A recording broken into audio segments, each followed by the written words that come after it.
Good evening, I'm Fanashe and this is AWANI Tonight. The government has set up a special committee to look into all citizenship matters in the country. Home Minister Datuk Seri Saifuddin Nasution Ismail says his ministry is preparing a cabinet paper on this issue, which will be tabled by February. Saifuddin's announcement comes after Law and Institutional Reform Minister Datuk Seri Azalina Othman Said's statement that the government will propose to amend the Federal Constitution's citizenship rule. A group of mothers are currently appealing to overturn an earlier decision by the Court of Appeal that barred them from conferring Malaysian citizenship to their children born overseas. Saifuddin said the ongoing case would not hinder the new administration's commitment to look into the issue through a constitutional amendment, adding that it would allow the case to go through due process in court. Meanwhile, he said Putrajaya also aimed to address the issue of pending citizenship applications. According to him, the National Registration Department received a total of 54,000 applications, of which 7,000 have been approved while 36 others are being processed. The rest were either unsuccessful or had been rejected. Malaysia and Indonesia have agreed to further strengthen the protection of Indonesian migrant workers. The two leaders, Prime Minister Datuk Seri Anwar Ibrahim with Indonesian President Joko Widodo, gave their commitment in a joint press conference at the National Palace in Bogor, Indonesia. Saya menyambut baik komitmen Perdana Menteri Datuk Seri Anwar Ibrahim dalam memberikan perlindungan bagi pekerja migran Indonesia. Saya sangat berharap one channel system untuk perekrutan dan penempatan pekerja migran Indonesia benar-benar bisa kita jalankan bersama. Anwar reassured Jokowi that both sides would ensure that employment agencies would not make a high profit by exploiting migrant workers. Kita insya-Allah akan menghindari isu-isu yang boleh merenggangkan dan meretakkan hubungan kerana saya mahu hubungan Malaysia-Indonesia itu agak kategorinya special. Dan saya harap kedua-dua menteri luar faham bahawa komitmen kita begitu rupa. Jadi soal TKI ini yang mengguris perasaan ramai rakyat Indonesia bukan saja pemerintah.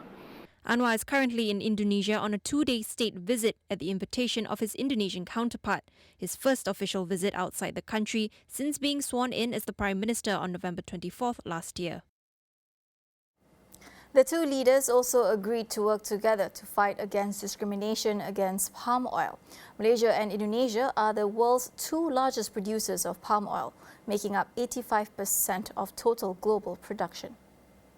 Kita juga tadi bersepakat memperkuat kerjasama melalui Council of Palm Oil Producing Countries, CPOPC, untuk meningkatkan pasar minyak kelapa sawit dan memerangi diskriminasi terhadap kelapa sawit.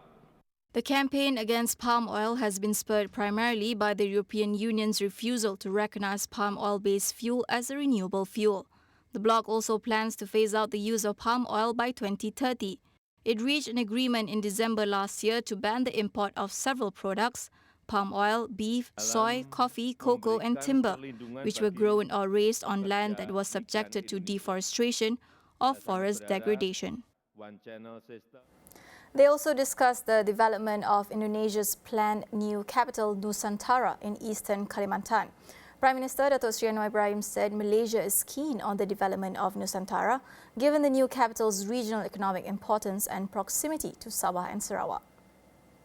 Ada kepentingan Malaysia juga untuk terutama di Sabah dan Sarawak, ya, kedekatannya dan kepentingan ekonomi wilayah yang sangat bermakna.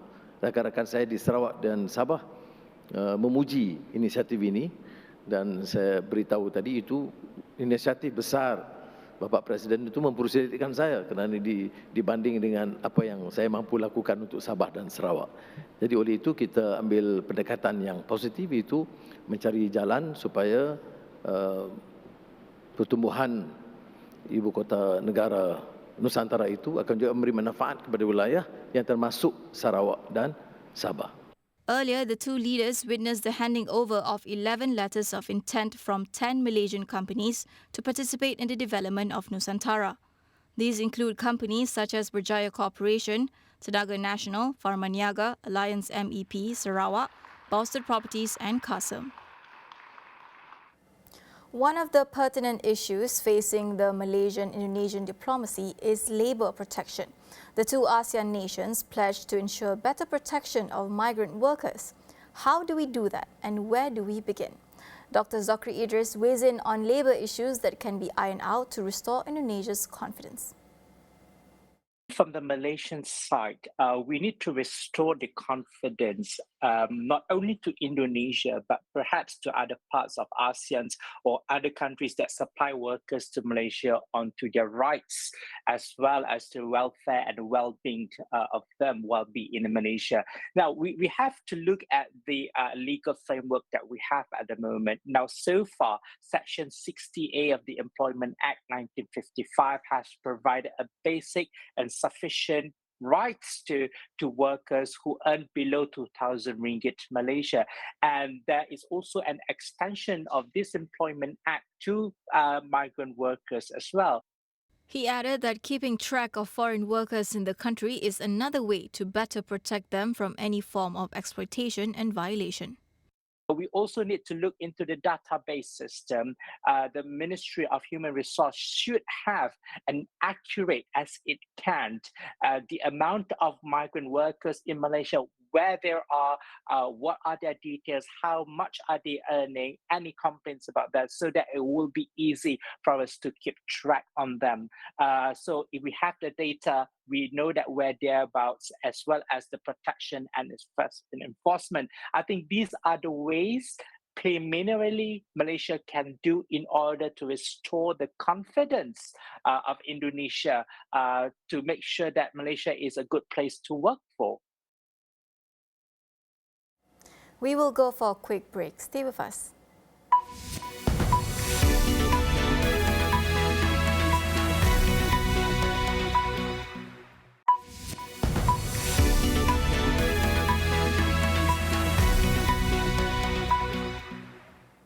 Welcome back.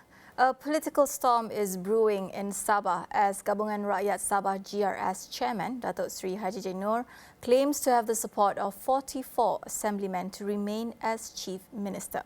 Political analyst Dr. Arnold Puyo discusses Hajiji's chances of keeping his government intact.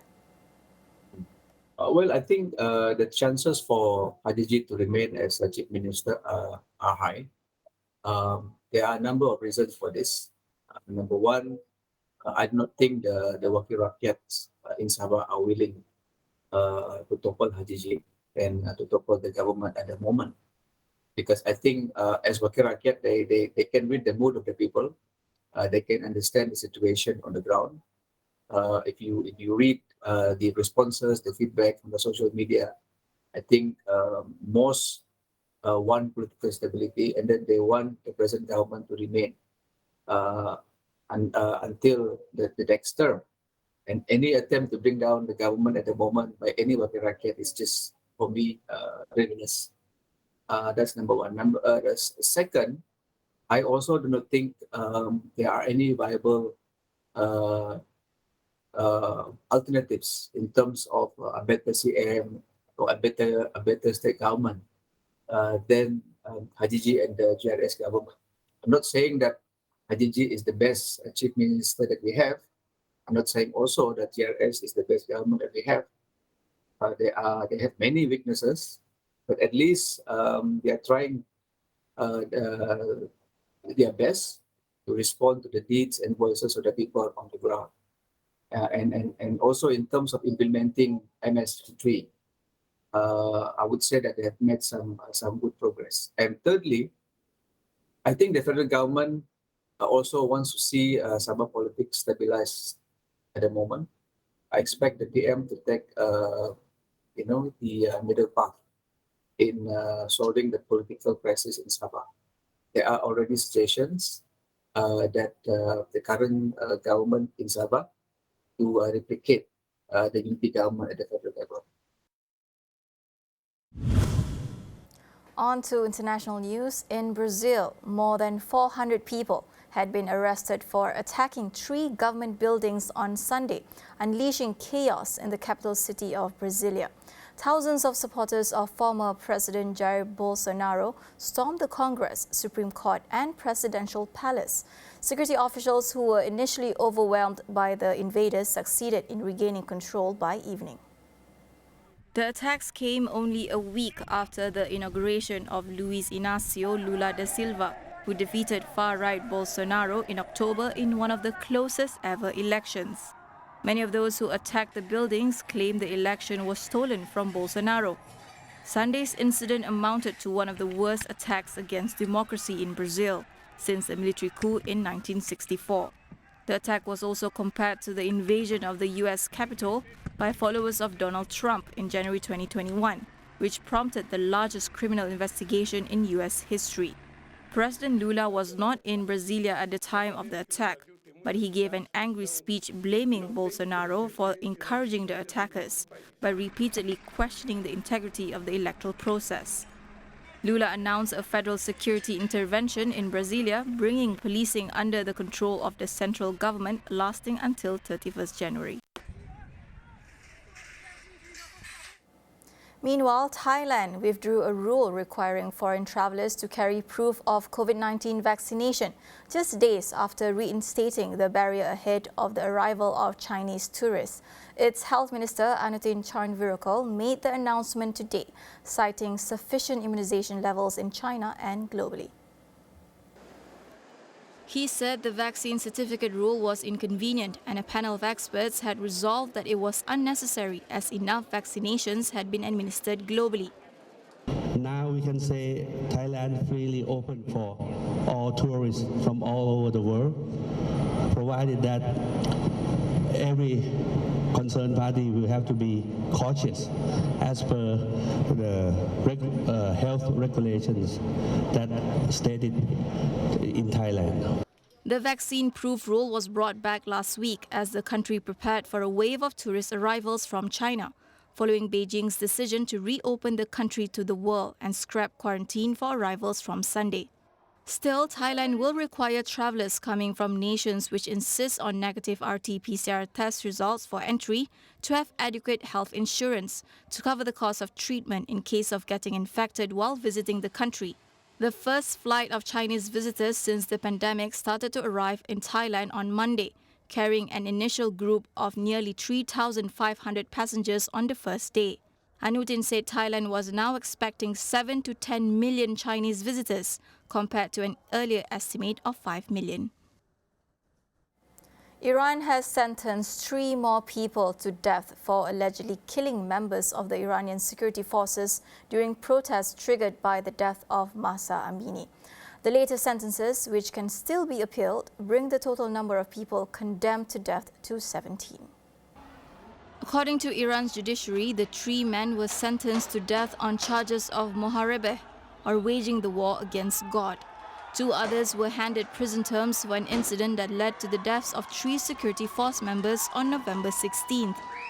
Iran has been rocked by civil unrest following the death of 22-year-old Amini, who was arrested for violating the country's strict dress code for women. Out of the 17 people sentenced to death over the protests, 4 have been executed and 2 others are on death row. On Saturday, Iran executed Mohammad Mehdi Karami and Said Mohammad Hosseini for killing a paramilitary force member in November in west of Tehran. The executions have sparked global outrage and new Western sanctions against Tehran. That is all we have for you on Awani tonight. I'm Fana Sheikh. Thank you for watching.